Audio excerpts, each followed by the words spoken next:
14 нуқта аз корноми ҳакими бузург Абуалӣ ибн Сино. Якум. Абуалӣ ибн Сино 18 августи соли 980 дар деҳаи Афшонаи вилояти Бухоро таваллуд ёфтааст. Дуюм. Боёрии табиби машҳури Бухоро Абулмансури Қамарӣ илми тибро мукаммал омӯхт ва аз 16-солагӣ ба муолиҷаи беморон шурӯъ кард. Сеюм. Сино дар синни 22-солагӣ пас аз шикаст хӯрдани давлати Сомонӣ ва вафоти модараш ба Хоразм меравад. Чорум. Дар таърих Абуалӣ ибн Синоро Шайхурраис номиданд, чунки вай тамоми илму дониши замони худро ҳаматарафа омӯхта, дар муддати чандин аср дар шарқу ғарб таъсир ва нуфузи зиёде дошт. Панҷум. Дертар дар Аврупо бо номи Авитсена машҳур гардид. Шаштум.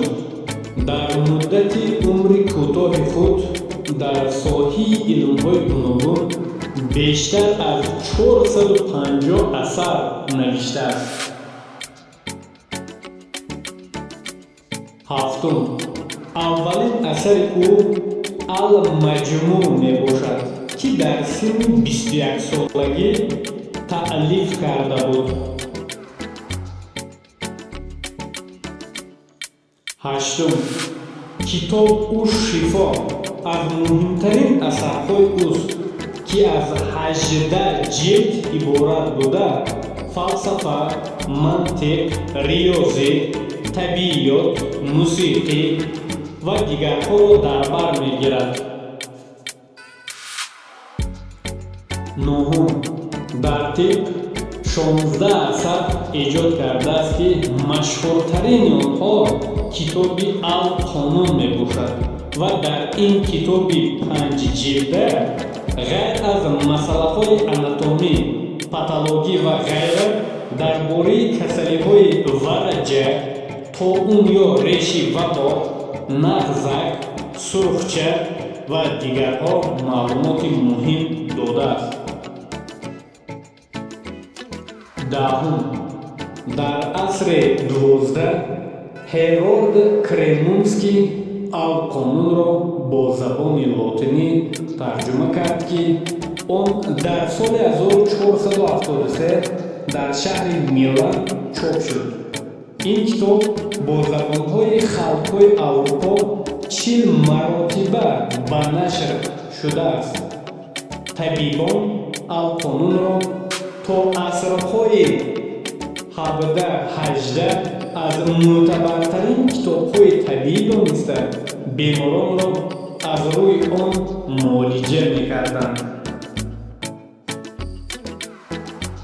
11. ин китоб солҳои 1658 дар Лвов аз ҷониби Плумпит, соли 1491 дар Неапол бо забони ибронӣ бо тарҷумаи Юсуф Лорки ба таб расидааст.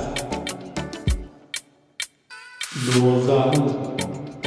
Асарҳои донишнома, рисолати Набз, рисолати илмии пешин ва барин, рисола дар адли подшоҳӣ, мантиқии форсӣ, зафарнома, рисолаи тилисмоти форсӣ ва дигари Сино бо забони форсӣ навишта шудаанд. 13. Шеърҳои форсии Абуалӣ Сино аз рубоиёт ва қитъаҳо иборатанд. Рубоӣ ва қитъаҳои ӯ бештар дар мавзӯъҳои ахлоқӣ, фалсафӣ ва танқидӣ навишта шудаанд. 14 шӯрои умумии ҷаҳонии сулҳ соли 1952 қарор кард, ки инсонияти тараққипарвари имрӯза Абуалӣ ибн Синоро ҳам дар қатори дигар мардони бузурги таърихӣ қадрдонӣ кунад.